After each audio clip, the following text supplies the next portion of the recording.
feature natin ang MAXIPRO MX301. Mabibili siya sa NBK Enterprise. Ang address nila ay sa Gonzalo Puyat Street, corner Evangelista, Saraon. Bago pa lang lahat, nasasalamatan to si Miss Dada Lozano of NBK Enterprise for sponsoring our MAXIPRO High Pressure Washer MX301. Ipapakita namin sa inyo kung ano ang laman nito sa loob pagkabili ninyo. Okay,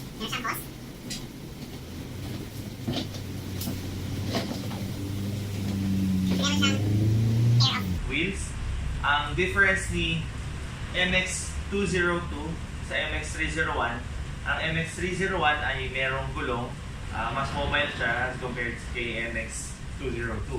At mas malaki din si MX301 compared kay MX202.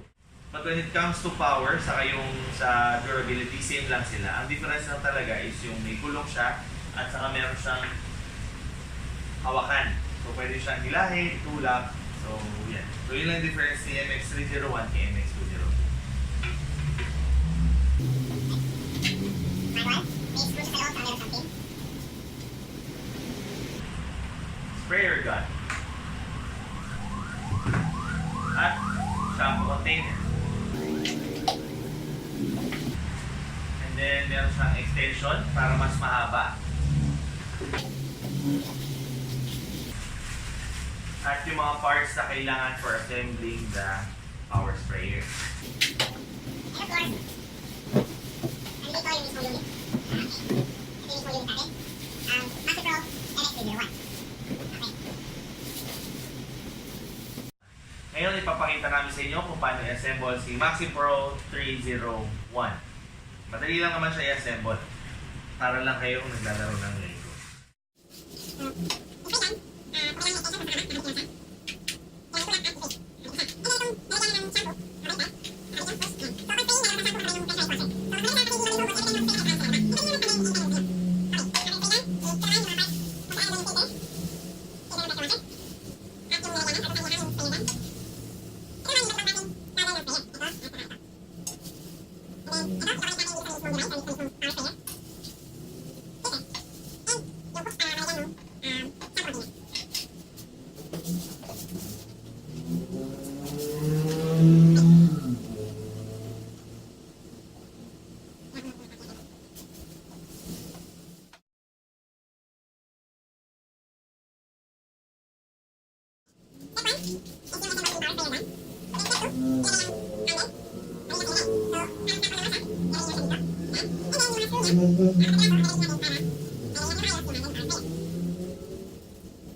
Screwdriver.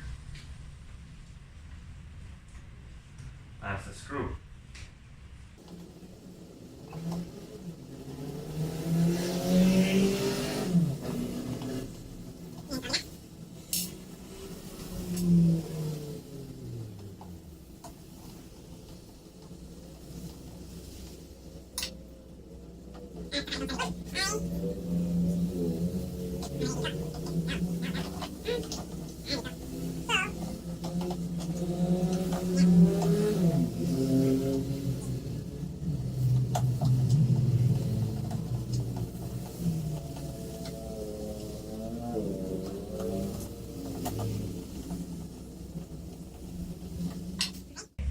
And then, i-connect natin yung hose dito sa main device ni MAXIPRO MX301.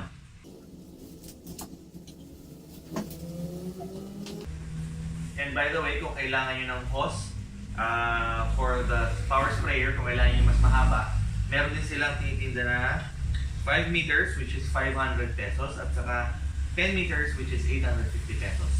So, contact nyo lang sila sa Facebook, NBK Enterprise.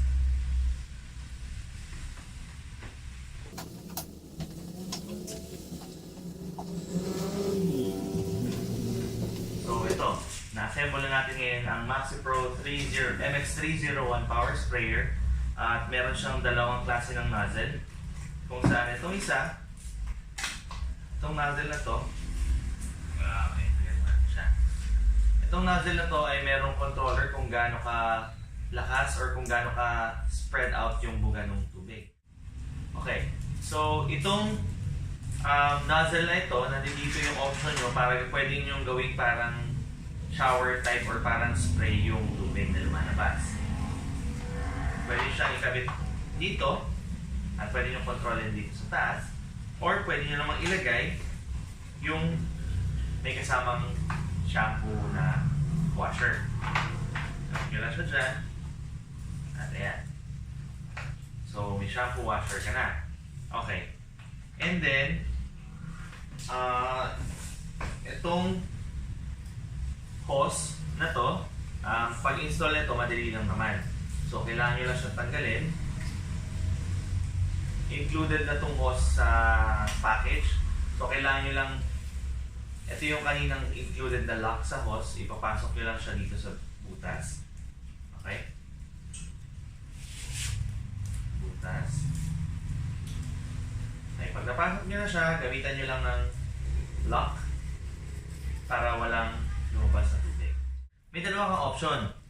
Una, pwedeng direct sa hose or sa gripo and ilalagay mo lang siya dito. And then ito, sa normal na gripo. Mayroon ito sa gripo nyo, tutusok nyo na siya dyan and then higpitan gamit itong pang-lock at pang-lock.